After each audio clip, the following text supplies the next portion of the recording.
नमस्कार. प्रेमाची गोष्ट या मालिकेच्या आजच्या भागामध्ये मी तुम्हा सर्वांचे अगदी मनपूर्वक स्वागत करते. आजच्या भागामध्ये आपल्याला पाहायला मिळतं, स्वातीचं औक्षण करून झाल्यानंतर आता कोमल सागरला औक्षण करते आणि राखी बांधते आणि सागरला म्हणते, भाई आता माझं गिफ्ट. त्याचवेळी सागर तिच्या हातामध्ये एक मौल्यवान गिफ्ट ठेवतो. आता मात्र कोमल एक्सायटेड असते आणि लगेचच म्हणते, काय आहे बघू, असं म्हणत कोमल जेव्हा गिफ्ट ओपन करून पाहते तेव्हा कोमलचा आनंद मात्र गगनात मावत नसतो. कारण सागरने प्रॉमिस केल्याप्रमाणे सागरने कोमलसाठी डायमंड इयरिंग्स आणलेले असतात. आता ते पाहून कोमल खूप खुश होते आणि सर्वांना म्हणते, दादूने मला प्रॉमिस केलं होतं त्याचप्रमाणे मला डायमंड इयरिंग आणली आहेस. दादूस तुझ्या लक्षात होते तर. आता ती खूप खुश होते आणि सागरला थँक्स म्हणू लागते. परंतु ते गिफ्ट पाहून सावनीचा मात्र जळफळाट होत असतो. आता सागरनंतर नंबर येतो लकीचा. आता स्वाती ही लकीला औक्षण करते आणि त्यानंतर त्याला राखी बांधते आणि लकीजवळ हात पुढे करत म्हणते, माझी ओवाळणी मला गिफ्ट पाहिजे. आता लकी म्हणतो, मी काय गिफ्ट देणार. तर स्वाती म्हणते की नाही, गिफ्ट तर पाहिजेच. तर आता मात्र लकी ह्या स्वातीला म्हणतो, दादूसने तसंही तुला घर दिलं आहे, मग गिफ्ट म्हणून मी तुला त्या दरवाजाची चावी असते ना त्यासाठी किचन तर नक्कीच देऊ शकतो. तर आता सर्वजण हसू लागतात. तर आता स्वाती म्हणते, नाही मला काही माहीत नाही, माझं गिफ्ट मला पाहिजेच आहे. तर आता लकी म्हणतो, नाही गिफ्ट वगैरे काहीच मिळणार नाही. तर स्वाती म्हणते, काय हा माणूस आहे. तर आता इंद्राताई स्वातीला म्हणतात, राहू देत ग. तर त्यानंतर आता कोमल लकीला औक्षण करत असते.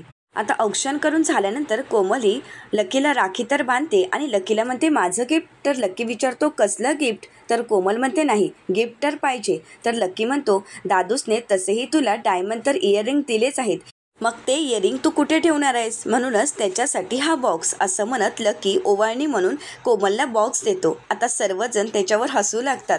तर त्यानंतर सर्वजण लकीला म्हणतात, आता तू उठ, आता तू बसायचं नाही, असं म्हणत लकीला उठवतात. आता इंद्राताई आदित्याला रक्षाबंधनसाठी बसायला सांगतात. आदित्य खूप खुश असतो आणि सईजवळून राखी बांधून घेण्यासाठी आदित्य पाटावर बसतो. आता सईसुद्धा खूप खुश होते आणि आदित्यचं औक्षण करण्यासाठी पुढे तर येते. परंतु औक्षण कसं करावं हे काही सईला माहीत नसतं आणि म्हणूनच सई मुक्ताला आवाज देते आणि म्हणते, मुक्ता आई. तर आता मुक्ता म्हणते, ओके माझी राजा, असं म्हणत मुक्ता ही पुढे येते आणि सईला औक्षण कसं करावं हे सर्व काही शिकवत असते आणि त्याप्रमाणे सई आदित्यचं औक्षण करत असते. आता आदित्यचं औक्षण करताना मुक्ता तिथे असते म्हणून आदित्य थोडा चिडलेला असतो आणि मुक्ताजवळ रागाने पाहू लागतो. तर त्यानंतर मुक्ता ज्याप्रमाणे सांगेल त्याप्रमाणे सई आदित्याला कुंकू लावते आणि त्यानंतर त्याचं औक्षण करते आणि आता राखी बांधायला घेते. परंतु सईला काही राखी बांधता येत नसते आणि म्हणूनच सई मुक्ताईला आवाज देत म्हणते, मुक्ता आई. तर आता मुक्ता ही आदित्यच्या हातातील राखीची गाठ बांधण्यासाठी पुढे तर येते. आता मुक्ता ही आदित्यच्या हातातील राखी घट्ट बांधत असते, परंतु आदित्य तिला थांबवत म्हणतो, 1 मिनिट, असं म्हणत तो सावनीला आवाज देत म्हणतो, मम्मा तू ये. आता मात्र मुक्ताला खूप वाईट वाटतं, घरातील सर्वांनाच खूप वाईट वाटतं. सावनीला मात्र आनंद झालेला असतो. परंतु त्याचवेळी सई विचारते, का मुक्ताई का नको. तर आता सर्वजण आदित्यजवळ पाहत असतात. तर त्यानंतर मुक्ता ही सईची समजूत काढत म्हणते, इट्स ओके बाळा. सई माऊ, अगं मुक्ताईने बांधली काय, सावनी मम्माने बांधली काय, आपल्यासाठी इम्पॉर्टंट काय आहे. आदिदादाच्या हातावर म्हणजे सई माऊने स्वतःच्या हाताने बनवलेली गोड राखी असावी, एवढंच तर आहे ना आपल्यासाठी. मग तू नको ना असं विचार करूस. आता सईला मुक्ताचं म्हणणं पटतं आणि म्हणून सई खूप खुश होते. तर त्यानंतर मुक्ता ही सावनीला आवाज देत म्हणते, सावनी या ना तुम्ही. तर सावनी म्हणते, हो आलेच, असं म्हणत सावनी खुश होते आणि पुढे जाते. तर आता सागर खूप चिडलेला असतो. तर मुक्ता ही सागरला शांत करते आणि म्हणते, नाही चिडायचं नाही, आज आपला नारळी पौर्णिमेचा सण आहे ना, मग चिडायचं नाही. आता सागरला ती शांत करत म्हणते, तुम्ही मिहिरला फोन केलात का. तर सागर म्हणतो की हो, निघालाच आहे तो. तर आता मुक्ता म्हणते, बघू द्या, मी बघते त्याला मेसेज करून तो कुठे आहे. असं म्हणत मुक्ता ही मिहिरला मेसेज करण्यासाठी घेते. तर दुसरीकडे पाहायला मिळतं, सावनी ही सईला राखी कशी बांधावी, राखीची गाठ कशी बांधावी हे शिकवत असते. आता राखी बांधून झाल्यामुळे सई खूप खुश असते. तर इकडे मुक्ताला मेसेज येतो की मिहिर खालीच आला आहे. तर आता मुक्ता ही सागरला म्हणते की अहो मिहिर तर खालीच आला आहे. तर सागर म्हणतो, ठीक आहे. तर दुसरीकडे पाहायला मिळतं, सई आदित्यला विचारते की माझं गिफ्ट. तर त्यावेळी आदित्य सईला विचारतो की माझं स्वीट. तेव्हा आता सईच्या लक्षात येतं की आपण आदित्यला स्वीटच भरवलेलं नाही आहे आणि म्हणून आदित्यचं तोंड गोड करण्यासाठी सई आदित्यला स्वीट भरवते. आता सई आदित्यला विचारते, मग आता माझं गिफ्ट? त्याचवेळी आदित्य सईला गिफ्ट देतो. आता ते गिफ्ट चॉकलेट बॉक्स असतो. ते पाहून सई खूप खुश होते आणि आदित्यचे आभार मानत म्हणते, थँक्यू आदिदादा, हे तर माझं फेवरेट चॉकलेट आहे. Thank you thank you thank you. व त्यानंतर सई आदित्यला म्हणते, चल आदिदादा आपण खेळायला जाऊया. तर आता सई खुश होते आणि आदित्यला खेळायला घेऊन जाते. आता सई आणि आदित्य खेळण्यासाठी निघून जातात. तर आता इकडे सावनी ही मिहिरला फोन करत असते, परंतु मिहिर काही सावनीचा फोन उचलत नसतो आणि म्हणूनच सावनीची चिडचिड होत असते आणि सावनी म्हणू लागते, हा मुलगा माझा फोन का उचलत नाहीये. त्याचवेळी मुक्ता तिथे येते आणि सावनीला विचारते, तुम्ही मिहिरला फोन करत आहात का? तुम्ही त्याला फोन नका करू, कारण मिहिरला मी मेसेज केला होता, तो आलाच आहे, खाली येतच आहे. आता मात्र सावनीला राग येतो. आता सावनी ही मुक्ताला म्हणते, का तू का मेसेज केला होतास? मिहिर माझा भाऊ आहे आणि माझ्या भावाला मी मेसेज केला असता तुला पुढे पुढे करायची काय गरज होती? आणि तसंही तुला भाऊ नाही आणि म्हणूनच तू माझ्या भावाला स्वतःचा भाऊ बनवतेस ना? हे सगळं काही तू मुद्दाम करत आहेस ना? आता सावनी मुक्ताला खूप काही बोलत असते, परंतु मुक्ता काही सावनीला प्रत्युत्तर करत नाही. घरातील सर्वांना सावनीचा खूप राग येत असतो. आता त्याच वेळी तिथे मिहिर आलेला असतो. आता मिहिरला पाहून सावनी खूप खुश होते आणि म्हणते, आला आला माझा लाडका भाऊ आला. असं म्हणत ते मिहिरला विचारते, अरे मिहिर किती वेळ आणि खालीच आला होतास, तर तू मला मेसेज करायचा होतास ना? ओके राहून देत, चल चल किती उशीर झाला आहे. असं म्हणत ती मिहिरला राखी बांधण्यासाठी जबरदस्तीने घेऊन जात असते. आता सावनी मिहिरला जबरदस्तीनेच राखी बांधण्यासाठी पाटावर बसवते आणि खूप खुश होत म्हणते, आज इतक्या वर्षानंतर मी तुला राखी बांधणार आहे, खरंच खूप मला आनंद होत आहे. असं म्हणत सावनी ही मिहिरचं औक्षण करण्यासाठी घेते, परंतु त्याच वेळी मिहिर सावनीला थांबवत म्हणतो, 1 मिनिट. आता मात्र सावनीला धक्काच बसतो. तर मिहिर सावनीला म्हणतो की तुझ्या अगोदर माझी मोठी बहीण माझं औक्षण करेल आणि मला राखी बांधेल. तर आता सावनी ही मिहिरला म्हणते, अरे असं काय म्हणतोयस, मीच तर तुझी मोठी बहीण आहे. तर आता मिहिर म्हणतो की नाही, वयाने नाही तर मानाने आणि मनाने मोठी बहीण. आता मात्र सावनी विचार करू लागते. आता त्याच वेळी मिहिरा मुक्ताचं नाव घेत म्हणतो, मुक्ता वहिनी. आता मात्र सावनीचा जळफळाट होतो. आता सर्वजण खुश होतात. तर त्यानंतर सावनी काही बोलायला जाणारच, तर मिहिर म्हणतो, हे बघ सावनी, मला आता या विषयावर वाद घालायचा नाहीये किंवा तुला काही बोलायचं नाही, पण एक गोष्ट मात्र नक्की की माझी मोठी बहीण मुक्ता वहिनी, त्यामुळे हा तिचाच मान आहे आणि तिचाच हक्क आहे, त्यामुळे पहिल्यांदा राखी तीच बांधेल आणि तिच्यानंतर तू. आता सावनी, हे जर तुला मान्य असेल तर ठीक आहे, तसं पण मला खात्री आहे की माझं मनगट राखीशिवाय मोकळं राहू देणार नाही माझी वहिनी. आता मात्र सर्वजण मुक्ताकडे अभिमानाने पाहू लागतात. तर मिहिर म्हणतो, कारण मला खात्री आहे. आता मात्र सावनीचा जळफळाट होत असतो. आता मुक्ता ही मिहिरला समजावत म्हणते, मिहिर अरे. तर मिहिर म्हणतो, नाही वहिनी, मी जे काही बोलत आहे ते योग्य आहे, कारण बहीण नेहमी पाठीशी घालते आणि पाठीशी उभी राहते. आता मात्र मुक्ताला भरून आलेलं असतं. तर मिहिरा मुक्ताला म्हणतो, सांभाळते, समजावते आणि जर माझी चूक झाली तर आपण स्वतःहून हक्काने कान धरते आणि एवढंच नाही तर कौतुक करण्यासाठी लाडाने गालही ओढते. आता मात्र मुक्ता ही खूप खुश होते. तर त्यानंतर मिहिर मुक्ताला म्हणतो, अगं वहिनी, आत्तापर्यंत एक बहीण असल्याचं प्रत्येक कर्तव्य आणि प्रत्येक जबाबदारी तू अगदी स्वतःहून पार पाडली आहेस. माझ्या प्रत्येक प्रॉब्लेम्समध्ये तू अगदी माझ्या पाठीशी खंबीरपणे उभी होतीस. एवढंच नाही तर तू मला कधीही एकटं पडू दिलं नाहीस. मी एकटा आहे याची जाणीव मला कधी तू होऊच दिली नाहीस. माझ्या सुखदुःखात कायमच तू माझ्या पाठीशी होतीस. एवढंच नाही, माझ्या बहिणीची उणीवही तू मला कधी भासू दिली नाहीस. अगं वहिनी, रक्ताचं नातं नसलं म्हणून काय झालं, मी तुला बहीण मानलं आहे ना. आता मिहिरचा हा शब्द ऐकताच मुक्ताला अश्रू अनावर होतात. तर त्यानंतर मिहिरा मुक्ताला म्हणतो, आणि म्हणूनच हा मान, हा हक्क फक्त तुझा आहे, त्यामुळे पहिली राखी तूच बांधायची आहेस. आता मिहिर मुक्ताला मुक्तावहिनी अशी हाक न मारता ताई अशी हाक मारत म्हणतो, चल ताई, हा मान तुझा आहे. असं म्हणत मुक्ताच्या हाताला धरून पुढे घेऊन येतो. आता सावनीच्या हातामध्ये असलेलं औक्षणाचं ताट मिहिर स्वतःहूनच मुक्ताच्या हातात देतो. आता मात्र सावनी ही मुक्ताकडे रागाने पाहू लागते. आता मुक्ता ही मिहिरचं औक्षण करणार. त्याचवेळी लकी म्हणतो, अगं वहिनी थांब. आता लकी आठवण करून देत म्हणतो, अगं वहिनी टोपी राहिली. असं म्हणत लकी टोपी आणण्यासाठी जातो. तर इकडे सावनी ही मनाशीच म्हणते की आधी माझी मुलगी, मग माझा नवरा आणि त्यानंतर माझ्या मुलाच्याही मागे लागली. एवढंच नाही तर हिने माझ्या भावालाही माझ्यापासून हिरावून घेतलं आहे, हिने माझा भाऊ पण चोरला आहे. असं म्हणत सावनी ही रागानेच मुक्ताकडे पाहत असते. आता लकी मिहिरला टोपी आणून देतो. आता त्यानंतर सर्वजण खुश असतात. आता मुक्ता ही मिहिरला औक्षण करण्यासाठी घेते. मुक्ता ही मिहिरला औक्षण करत असताना मिहिरच्या चेहऱ्यावर आनंद असतो. आता या रक्षाबंधनाचे क्षण आयुष्यभर कायम लक्षात राहावेत यासाठी लकी सर्वांचे फोटो काढत असतो. आता मिहीर आणि मुक्ताचे तो फोटो काढत असतो, परंतु ते पाहून सावनीचा मात्र जळफळाट होत असतो. आता मुक्ता ही मिहीरचं औक्षण करून झाल्यानंतर मिहीरला राखी बांधत असते. आता सागरला मात्र खूप आनंद होत असतो. मुक्ताला हक्काचा भाऊ मिळाला आहे या गोष्टीचा सर्वांनाच खूप आनंद होतो. आता मुक्ताची राखी बांधून झाल्यानंतर मिहीरा मुक्ताला नमस्कार करतो आणि तिचे आशीर्वाद घेतो. तर मुक्ता ही खूप खुश होते. मुक्ताला हे सगळं काही नवीनच वाटत असतं, कारण मिहीरच्या रूपाने मुक्ताला भाऊ मिळालेला असतो.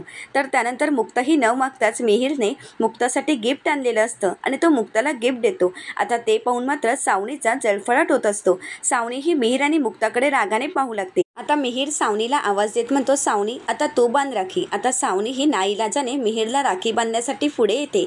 आता सावनी मिहीरचं औक्षण करते. आता मिहीरच्या मनगटावर सावनी राखी बांधणारच तर पाहते तर अगोदर मुक्ताची राखी असते, परंतु सावनी मुक्ताच्या राखीच्या पुढेच आपली राखी बांधते. आता ते पाहून सावनीच्या या वागण्यावर मिहीरला हसू येत असतं, परंतु मिहीर काहीच बोलत नाही. तर त्यानंतर मिहीर सावनीला गिफ्ट देतो. तर सावनी विचारते काय आहे गिफ्ट, परंतु सर्वजण सावनीवर हसू लागतात. आता सावनी ही गिफ्ट ओपन करून पाहत असते, परंतु त्याच वेळी इंद्राताईंना शेवंताताईंचा फोन येतो. तर इंद्राताई म्हणतात, काय शेवंता बोल. अगं हो आम्ही नाक्यावरच पोचलो आहोत. आता मात्र सर्वजण इंद्राताईंवर हसू लागतात, कारण अजूनपर्यंत सर्वजण घरीच असतात. तर आता इंद्राताई सर्वांना म्हणतात, पोरांनो चला चला. तर आता सावनी मात्र आपलं गिफ्ट खोलायचं बाजूला ठेवते आणि धावतच पुढे येते. आता कोळ्यांच्या परंपरेनुसार इंद्राताईंनी डोक्यावर माशाची टोपली घेतलेली असते. तर त्यानंतर स्वातीही मुक्ताच्या हातामध्ये कलश देते. आता मात्र सावनीच्या हातात काहीच नसतं.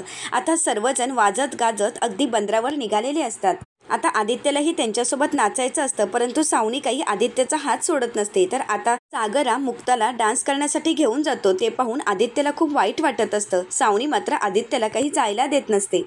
आता सई बोलवत असते, तर सावनीला वाटत असतं की आपल्याला बोलवत आहे, परंतु सई म्हणू लागते तू नाही आधी दादा. असं म्हणत सई आदित्यला डान्स करण्यासाठी बोलावत असते, परंतु सावनी काही त्याला पाठवत नसते. आता त्याच वेळी सागर जातो आणि आदित्यला घेऊन येतो, परंतु त्याच्या मागोमाग सावनी सुद्धा तिथे आलेली असते. आता सावनी ही सागरच्या बाजूला येऊन डान्स करण्याचा प्रयत्न करत असते, परंतु त्याच वेळी लकी त्यांच्या मध्ये येतो आणि सावनीला काही डान्स करायला देत नाही. आता नकळतपणे लकी हा सावनीच्या पायावर पाय देतो. आता मात्र सावनीचा तोल जातो आणि सावनीचा पाय तिथे असलेल्या चिखलामध्ये मागतो. आता मात्र सावनी म्हणू लागते हे काय आहे, आता हा चिखल कसा साफ करू. म्हणून ती इकडे तिकडे पाणी पाहू लागते, परंतु तिथे कुठेच पाणी नसतं आणि म्हणूनच सावनी म्हणते जाऊ दे, मी घरी जाऊनच साफ करून येते. सावनी ही पाय साफ करण्यासाठी घरी आलेली असते. आता त्याच वेळी माधवीताई बाहेर आलेल्या असतात. आता माधवीताई पाहतात तर मुक्ताच्या घराचा दरवाजा उघडा असतो. तर आता माधवीताई म्हणतात यांच्या घराचा दरवाजा असा सताड का उघडा आहे, कोणीच नाही आहे का घरी, की अजूनही गेले नाही आहेत समुद्रावर. असं म्हणत त्या मुक्ताला आवाज देऊ लागतात, परंतु घरातून कोणाचाच आवाज येत नसतो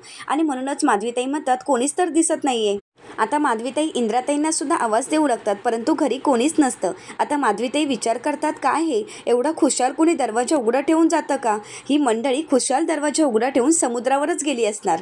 ताई म्हणतात चोर वगैरे घुसला असेल तर तसंही या घरामध्ये चोर तर घुसलेच आहेत, परंतु काही अघटित घडलं असतं तर जाऊन देत, मी आहे म्हणून बरं झालं, मी आता दरवाजाच बंद करून घेते. असं म्हणत माधवीताई दरवाजा बंद करून घेतात. आता माधवीताई दरवाजा बंद करतात आणि आपल्या घरी निघून जातात. आता घरी येताच मुक्ताचे वडील माधवीताईंना विचारतात काय गोखलेबाई कुठे गेला होता. माधवीताई म्हणतात हे समोरचे दरवाजा उघडं ठेवूनच तसेच गेले समुद्रावर निघून, एवढ्या आनंदाच्या भरात गेले, परंतु काही दरवाजा लावला नाही आणि म्हणूनच मी होते म्हणून आता दरवाजा बंद केला आणि आले. तर आता माधवीताई म्हणतात कठीण आहे यांचं. तर आता मुक्ताचे वडील म्हणतात खरं तर मला तुझंच काही गणित कळत नसतं. तर माधवीताई विचारतात का काय झालं. तर आता मुक्ताचे वडील म्हणतात अगं इतकी सगळ्यांची काळजी करत असतेस तू. तर त्यानंतर मुक्ताचे वडील माधवीताईंना म्हणतात अगं बस ना, थोडं बोलायचं होतं. तर माधवीताई म्हणतात नाही आता बसणार वगैरे नाही, कारण माझी कामं अजूनही तशीच आहेत, कारण आज मला नारळाच्या वड्या बनवायच्या आहेत आणि नारळ खोवून मी तसंच ठेवलं आहे. तर आता मुक्ताचे वडील माधवीताईंना विचारतात तुला काही माझी मदत हवी का. तर माधवीताई म्हणतात नाही तुझी मला काही मदत नको, कारण तुम्ही मदत काय करणार, ताटाला तूप लावणार आणि नंतर वड्या पाडल्यात की त्याच्या बाजूच्या ज्या छोट्या छोट्या वड्या असतात त्या सगळ्या काही संपवणार, त्यामुळे मला तुमची अजिबात मदत नको. तर मुक्ताचे वडील माधवीताईंना म्हणतात अगं माधवी, परंतु हा उत्साह फक्त घरातच का, अगं तू पण जायचं होतं ना समुद्रावर. तर माधवीताई म्हणतात नाही मला तो आवाज बिलकुल सहन होत नाही आणि त्यात मी जर तिथे गेले तर ती सावनी असणार आणि सावनीला पाहिल्यावर मात्र माझा राग अनावर होणार. आणि माझा पारा चढणार आणि मी काहीतरी सावनीला बोलणार आणि त्यात इंद्राताईंना सुद्धा ती सावनी आवडत नाही. म्हणजे इंद्राताई माझ्यापेक्षा जोरात बोलणार, म्हणजे त्यात माझ्याच कानाचे पडदे फाटणार. त्यापेक्षा नको, त्यांना जायचं आहे ते जाऊ देत, मी इथे घरीच राहीन. आणि आता त्या समुद्रावरून आल्यात की मग मी त्यांना नारळाच्या वड्या देईन, परंतु पुरू तू ते घेऊन जायचे आहेत. तर आता मुक्ताचे वडील म्हणतात बरं ठीक आहे. तर दुसरीकडे सावनी ही बाहेर पडण्यासाठी निघत असते, परंतु त्याचवेळी सावनी पाहते तर दरवाजा लॉक झालेला असतो. आता सावनी विचार करू लागते की हे दरवाजा लॉक कसं काय झालं आहे. सावनी दरवाजा उघडण्याचा प्रयत्न करत असते, परंतु दरवाजा काही उघडत नाही. आता सावनी ही मोठमोठ्याने हेल्प हेल्प असं बोलत असते, परंतु तिला हेल्प करण्यासाठी तिथे कोणीच नसतं. तर आता सावनी म्हणते बाहेरून कडी, म्हणजे मला अडकवण्यासाठी नक्कीच कोणीतरी कडी घातली आहे हे सावनीच्या लक्षात येतं. आता सावनी मोठमोठ्याने मदत करण्यासाठी हाका मारत म्हणते प्लीज हेल्प, परंतु तिथे कोणीच नसतं. ही खिडकीतून आदित्याला आवाज द्यायला जाते, परंतु पाहते तर आदित्यने मुक्ताचा हात पकडलेला असतो. तर इकडे मुक्ताही पाहते तर आदित्यने आपला हात पकडलेला असतो, म्हणून मुक्ता खूप खुश होते आणि सागरला दाखवते. सागरलाही खूप आनंद झालेला असतो. तर आता सागर, मुक्ता, आदित्य, सई सर्वजण मिळून खूप डान्स करत असतात. आता हे पाहून सावनीचा जळफळाट होत असतो. तर पुढील भागामध्ये आपल्याला पाहायला मिळतं सावनी ही माधवीताईंना म्हणते की किती भोळ्या असल्याचा आव्हानता हो तुम्ही, परंतु नाही, तुमची ही मुक्ता ती अशी वागते आणि तुमची ती मिहिका तिचे काय हाल झाले आहेत, परंतु या सगळ्यामध्ये मास्टर माइंड तुम्हीच आहात, या सगळ्यामध्ये शातीर तुम्हीच आहात, तुम्ही साध्या भोळ्या नाही आहात तर तुम्ही जाम पोचलेले आहात. आता मुक्ताही हे सगळं काही ऐकून घेते. सावनी ही माधवीताईंवर नको नको ते आरोप करत असते. आता मात्र मुक्ताला सहन होत नाही. आता मुक्ताही सावनीवर आवाज चढवत म्हणते बास. आता मुक्ताही सावनीला म्हणते माझ्या आईशी बोलताना नीट बोलायचं आणि आईवर नको ते आरोप केलेले मी सहन करणार नाही. यापुढे माझ्या आईशी अशा चढत्या आवाजामध्ये जर बोललीस तर याद राख माझ्या इतकं वाईट कोणीच नसेल. आता मात्र मुक्ताने सावनीला वॉर्निंगच दिलेली असते. आता हे पाहून मात्र सावनीला धक्काच बसतो. आता मुक्ता सावनीला कशा प्रकारे धडा शिकवेल हे पाहण्यासाठी चॅनलला नक्कीच सबस्क्राईब करा. आजचा व्हिडिओ तुम्हाला कसा वाटला हे कमेंट करून नक्कीच कळवा. आजचा व्हिडिओ जर तुम्हाला आवडला असेल तर व्हिडिओला लाईक करायला विसरू नका. धन्यवाद.